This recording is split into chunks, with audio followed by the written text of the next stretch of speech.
ഇന്ന് നമ്മൾ ആദ്യമായി സംസാരിക്കാൻ പോകുന്നത് ത്രിമൂർത്തികളിൽ ഒരാളും പ്രപഞ്ചത്തിന്റെ പരിപാലകനുമായ ശ്രീ മഹാവിഷ്ണുവിനെക്കുറിച്ചാണ്. വിഷ്ണുവിന്റെ ഉത്ഭവം എന്ന് പറയുമ്പോൾ പലർക്കും ഒരു സംശയം തോന്നാം. കാരണം സനാതന ധർമ്മമനുസരിച്ച് ഭഗവാൻ വിഷ്ണുവിന് ജനനമോ മരണമോ ഇല്ല. എന്നിരുന്നാലും ഭഗവാൻ കാലാകാലങ്ങളിൽ പല രൂപങ്ങളിൽ ഈ ഭൂമിയിൽ അവതരിക്കാറുണ്ട്. അപ്പോൾ യഥാർത്ഥത്തിൽ എങ്ങനെയാണ് ഈ മഹാശക്തി പ്രകടമാകുന്നത്? ഹിന്ദുമതത്തിലെ പ്രധാന പുരാണങ്ങളായ ശ്രീമദ് ഭാഗവതത്തിലും വിഷ്ണു പുരാണത്തിലുമെല്ലാം ഭഗവാൻ വിഷ്ണുവിന്റെ ഉത്ഭവത്തെക്കുറിച്ച് വ്യത്യസ്തമായ രീതികളിൽ പറയുന്നുണ്ട്. ഇവയെല്ലാം ഭഗവാന്റെ അനന്തമായ ശക്തിയെയും പ്രപഞ്ചത്തിലെ അദ്ദേഹത്തിന്റെ സ്ഥാനത്തെയുമാണ് എടുത്തു കാണിക്കുന്നത്.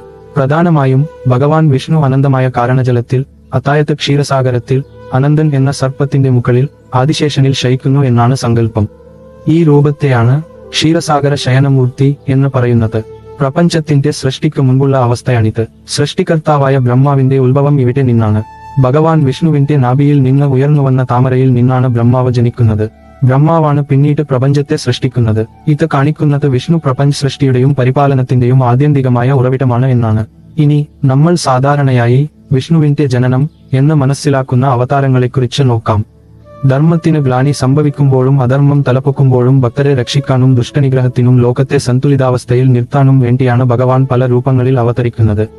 മത്സ്യം, കൂർമ്മം, വരാഹം, നരസിംഹം, വാമനൻ, പരശുരാമൻ, ശ്രീരാമൻ, ബലരാമൻ അല്ലെങ്കിൽ ബുദ്ധൻ, ശ്രീകൃഷ്ണൻ, കൽക്കി എന്നിങ്ങനെ ദശാവതാരങ്ങളെക്കുറിച്ച് നമ്മൾ കേട്ടിട്ടുണ്ട്. ഈ അവതാരങ്ങളെല്ലാം ഭഗവാന്റെ ഓരോ ലീലകളാണ്, അല്ലാതെ സാധാരണ മനുഷ്യരെപ്പോലെയുള്ള ജനനമല്ല. ഉദാഹരണത്തിന് ശ്രീകൃഷ്ണാവതാരം ഭഗവാൻ വിഷ്ണു ദേവകിയുടെയും വസുദേവരുടെയും പുത്രനായി ജന്മം കൊണ്ടുവെങ്കിലും അത് ഒരു സാധാരണ ജനനമായിരുന്നില്ല.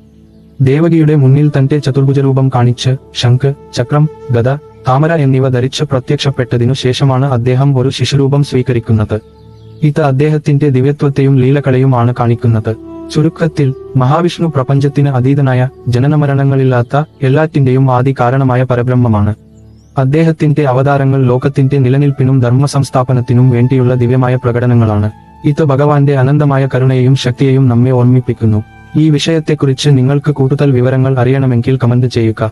നിങ്ങളുടെ അഭിപ്രായങ്ങളും നിർദ്ദേശങ്ങളും ഞങ്ങളെ അറിയിക്കുക. പൗരാണിക കഥകൾ ചാനൽ സബ്സ്ക്രൈബ് ചെയ്യാനും ഈ വീഡിയോ ഇഷ്ടമായെങ്കിൽ ലൈക്ക് ചെയ്യാനും ഷെയർ ചെയ്യാനും മറക്കരുത്.